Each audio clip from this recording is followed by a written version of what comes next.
नमस्कार दोस्तों, quick news के आज के एपिसोड में एक बार फिर से आप सभी का स्वागत है। दोस्तों, आखिरकार चुनावी सीज़न ख़त्म हुआ 1 जून को। लगभग 1.5 महीने चला सीज़न और 1 जून को सभी जगहों पर चुनाव समाप्त हुए और कल 4 तारीख को चुनावी रिजल्ट भी सामने आ जाएगा।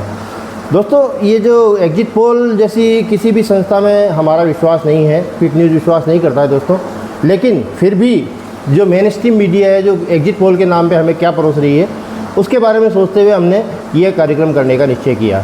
तो दोस्तों, आपने देखा होगा कल जी न्यूज़ का एक कार्यक्रम आ रहा था, उसमें 10 हरियाणा की टोटल सीटें हैं, उनमें से 16 से 19 सीटें वो एनडीए गठबंधन को दे रही थी, भारतीय जनता पार्टी को दे रही थी। तो इस तरह से कई चीज़ें वो इंडिया भारतीय जनता पार्टी को लगभग 400 सीटें दे रही है, जबकि हमें लगता नहीं है, धरातल पर ये बात सच नहीं साबित होती दिखाई दे रही है कि 100 लगभग 400 सीटें के लगभग आसपास भी एनडीए पहुंच जाएगा या भारतीय जनता पार्टी पहुंच जाएगी। तो दोस्तों, बात करते हैं लोकसभा चुनाव 2024 की। दोस्तों, वैसे तो दोस्तों आपको मालूम है कि हम लोग एग्जिट पोल कभी नहीं करते हैं, लेकिन फिर भी आज कर रहे हैं। तो दोस्तों, अधिकतर TV channel Bharatiya Janata party को 350 से ज़्यादा सीटें ज़्यादा ही बता रहे हैं, जबकि ये बात बिल्कुल गले नहीं उतरती है, क्योंकि तो बीजेपी ने मुद्दा विहीन होकर ये चुनाव लड़ा है, जबकि कांग्रेस की तरफ से या इंडिया गठबंधन की तरफ से राहुल, प्रियंका, अखिलेश, तेजस्वी, उद्धव ठाकरे आदि हमेशा लगातार मुद्दों पर बने रहे हैं और उन्होंने हमेशा मुद्दों पर बात की है दोस्तों। जबकि मोदी जी शुरू से लेकर अभी तक महंगाई का नाम ही नहीं लिया उन्होंने। मछली, मटन, मुगल, मुजरा, इन सब पे चर्चा करते रहे। आखिरी दौर से कुछ एक दिन पहले तो मोदी जी धमकी भरे अंदाज में भी दिखाई दिए। मोदी जी कह रहे थे कि मोदी है, मोदी को छेड़ो मत, मोदी अगर बोलने लग गया तो तुम्हारे साथ कुछ तो के, ऐसा कुछ बोल रहे थे मोदी जी।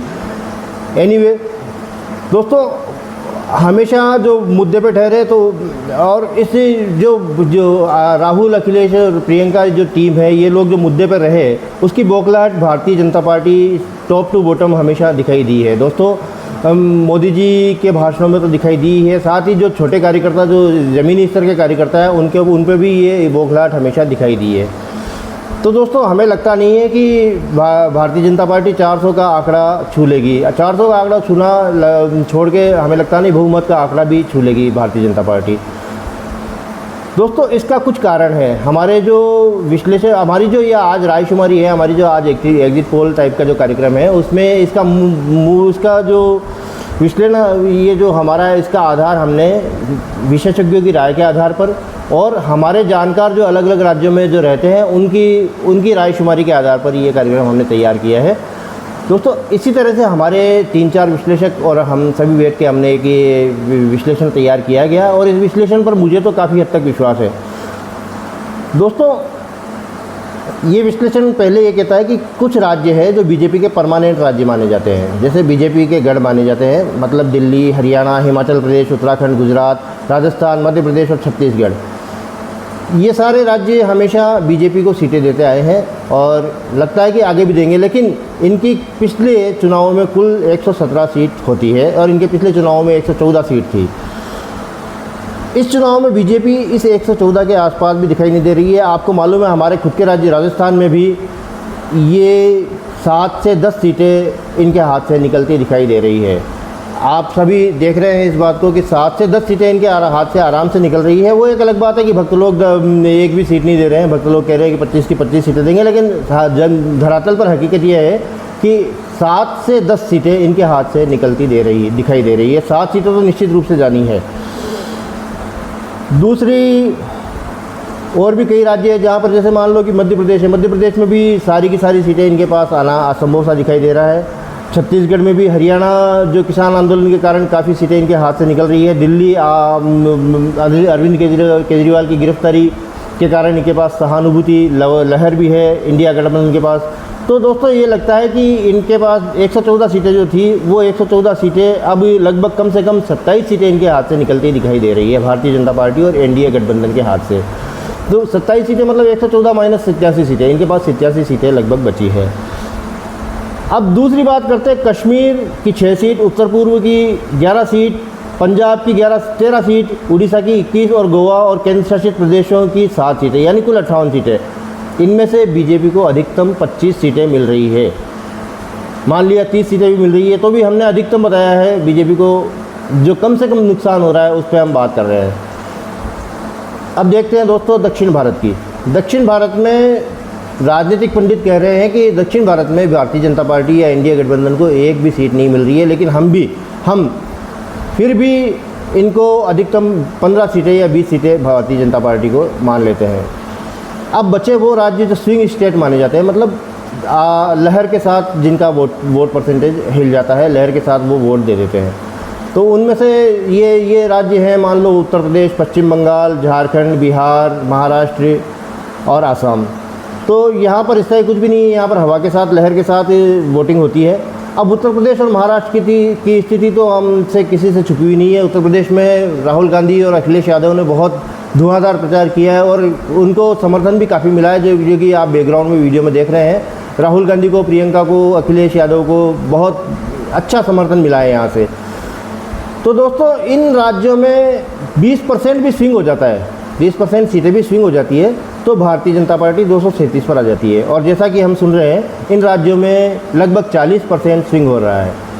अगर 40% स्विंग हो जाता है तो भारतीय जनता पार्टी 209 पर आ जाती है, आकर ठहरती है। इस विश्लेषण में हमने बीजेपी को कम से कम नुकसान बताया है। दोस्तों अब बात करते हैं राज्यवार स्थिति की। दोस्तों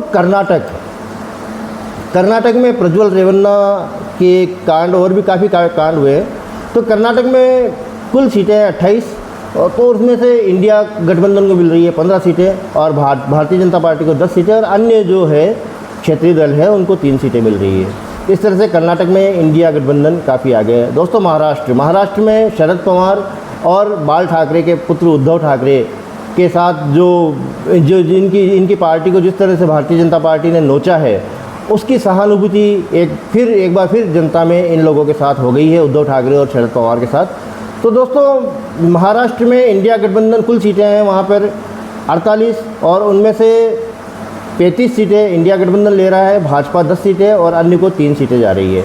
दोस्तों मध्य प्रदेश भारतीय जनता पार्टी का गढ़ है और यहाँ पर स्विंग होती दिख रही है 5 सीटें, जो कि कुल सीटें 29 है। भारतीय जनता पार्टी को 23 सीटें हैं, अन्य एक सीट ले रहा है निर्दलीय या कोई क्षेत्रीय पार्टी और इंडिया गठबंधन को वहाँ पर 5 सीटें मिल रही है। दोस्तों पंजाब किसान आंदोलन का सीधा असर दिखाई दे रहा है। पंजाब में कुल सीटें 13, इंडिया गठबंधन 10, भारतीय जनता पार्टी 3 और अन्य को 1।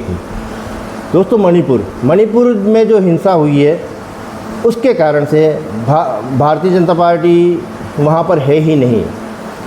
वहाँ पर कुल सीटें हैं 2 और इंडिया गठबंधन वहाँ पर 2 की 2 सीटें ले रहा है। दोस्तों तमिलनाडु दोस्तों एक बात हंसने की बात है, लेकिन फिर भी बता दूं कि दक्षिण भारत के बारे में एक चुटकुला चलता आ रहा है कि दक्षिण भारत से भारतीय जनता पार्टी कभी नहीं जीतती है क्योंकि वहाँ के लोग पढ़े लिखे हैं। तो दोस्तों तमिलनाडु में कुल 40 सीटें हैं, इंडिया गठबंधन को 39 सीटें मिल रही है और भारतीय जनता पार्टी को 1 सीट मिल रही है। राजस्थान की बात करें जो हमारा खुद का राज्य है, दोस्तों राजस्थान में इंडिया गठबंधन को 7 से 10 सीटें मिल रही है। 7 सीटें तो मिनिमम है ही, हो सकता है कि 1-8 सीटें और निकल जाए। तो 7 से 10 सीटें इंडिया गठबंधन को मिल रही है और बाकी भारतीय जनता पार्टी को सीधे मिल रही है। मतलब 15, 16, 17, 18 सीट के लगभग भारतीय जनता पार्टी ले सकती है और इंडिया गठबंधन 7 से 10 सीटें ले सकता है। दोस्तों असम की बात करें, असम भारतीय जनता पार्टी का राज्य है। वहाँ पर 9 सीटें भारतीय जनता पार्टी की है, इंडिया गठबंधन की 5 सीटें हैं, कुल सीटें वहाँ पर 14 हैं। दोस्तों तेलंगाना में भारतीय जनता पार्टी को 4 सीटें हैं और इंडिया गठबंधन को 1 सीट है। दोस्तों कुछ एक राज्य है जहाँ पर भारतीय जनता पार्टी बढ़त दिखाई दे रही है, जिनमें से तेलंगाना, असम वगैरह है। अब बात करते हैं दोस्तों झारखंड की। झारखंड मुक्ति मोर्चा के जो अभी मुख्यमंत्री है उनको गिरफ्तार किया है, उसके कारण झारखंड में 14 सीटें हैं, इंडिया गठबंधन को 7 सीटें, भारतीय जनता पार्टी को 7 सीटें जाती दिखाई दे रही है। दिल्ली की बात करते हैं दोस्तों, दिल्ली में 7 सीटें हैं, इंडिया गठबंधन को 5 सीटें और बीजेपी को 2 सीटें। इसका मुख्य कारण अरविंद केजरीवाल की गिरफ्तारी और जो पहले जो वहाँ के जो राज्य उनके मुख्यमंत्री के अधिकार छीनना वगैरह इस तरह के जितने भी स्कैंडल हुए थे, इसके कारण से दिल्ली की जनता की सहानुभूति अरविंद केजरीवाल के साथ है, आम आदमी पार्टी के साथ है। तो वहाँ पर इंडिया गठबंधन को 5 और भारतीय जनता पार्टी को 2 सीटें मिल रही है। कन्हैया कुमार भी एक फैक्टर कहा जा सकता है। कन्हैया कुमार ने जो धुआंधार प्रचार किया है और कन्हैया कुमार की जो स्पष्ट जीत दिखाई दे रही है, इसका भी वहाँ पर काफ़ी असर दिखाई दे रहा है। दोस्तों हरियाणा की बात करते हैं। हरियाणा में किसान आंदोलन बहुत सर चढ़ कर बोल रहा है और किसान आंदोलन के कारण ही इंडिया गठबंधन वहाँ पे 7 सीटें ले रही है और भारतीय जनता पार्टी को 3 सीटें मिल रही है। हरियाणा में कुल सीटें हैं 10। अब बात करते हैं दोस्तों बिहार की। बिहार में तेजस्वी यादव जब उप मुख्यमंत्री थे तो उन्होंने रोज़गार काफ़ी धुआंधार तरीके से दिया था और उस धुआंधार तरीके से रोज़गार दिया और उसके बाद अभी चुनाव से पहले तेजस्वी यादव ने इतना धुआंधार प्रचार किया और वहाँ पर लगातार वे मुद्दे पे बने रहे। जबकि नीतीश कुमार का भी भारतीय जनता पार्टी इंडिया गठबंधन को छोड़ के भारतीय जनता पार्टी में चले गए थे। ये भी एक विशेष बात रही। इसलिए बिहार में इंडिया गठबंधन को 25 सीटें जाती दिखाई दे रही है और भारतीय जनता पार्टी को 15 सीटें जाती दिखाई दे रही है। बिहार में कुल सीटें हैं 40। जम्मू कश्मीर की बात करें दोस्तों, जम्मू कश्मीर में कुल सीटें हैं 6, इंडिया को 5 और भारतीय जनता पार्टी को 1। 3 जगह तो भारतीय जनता पार्टी ने अपने उम्मीदवार भी नहीं उतारे हैं, ताकि इसलिए बिल्कुल साफ साफ दिखाई दे रहा है कि वहाँ पे इंडिया गठबंधन को 5 सीटें मिलेगी और भारतीय जनता पार्टी को 1 सीट मिलेगी। इस तरह से कुल सीटें जम्मू कश्मीर में 6। बात करते हैं दोस्तों आंध्र प्रदेश की। आंध्र प्रदेश में 25 सीटें हैं, इंडिया गठबंधन को 4 है, भारतीय जनता पार्टी को इंडिया गठबंधन को 11 है, भारतीय जनता पार्टी को 4 है और अन्य को जो क्षेत्रीय दल है वहाँ के और जो उनको 10 सीटें वहाँ पर आंध्र प्रदेश के में मिल रही है। दोस्तों बात करते हैं केरल। केरल कम्युनिस्ट राज्य है और वहाँ पर भारतीय जनता पार्टी का अस्तित्व ही नहीं है। तो दोस्तों 20 में से 20 सीटें इंडिया गठबंधन को वहाँ पर मिल रही है। दोस्तों बात करते हैं छत्तीसगढ़ की। छत्तीसगढ़ में कुल 11 सीटें हैं, भारतीय जनता पार्टी 6, इंडिया गठबंधन 5। अब बात करते हैं दोस्तों उत्तराखंड की। उत्तराखंड में 5 सीटें हैं कुल। उत्तराखंड भारतीय जनता पार्टी का राज्य है और वहाँ पर भारतीय जनता पार्टी को 4, इंडिया गठबंधन को 1 सीट मिलती है। दोस्तों उड़ीसा की बात करें तो भारतीय जनता पार्टी 9, इंडिया गठबंधन 12, उड़ीसा में कुल सीटें हैं 21।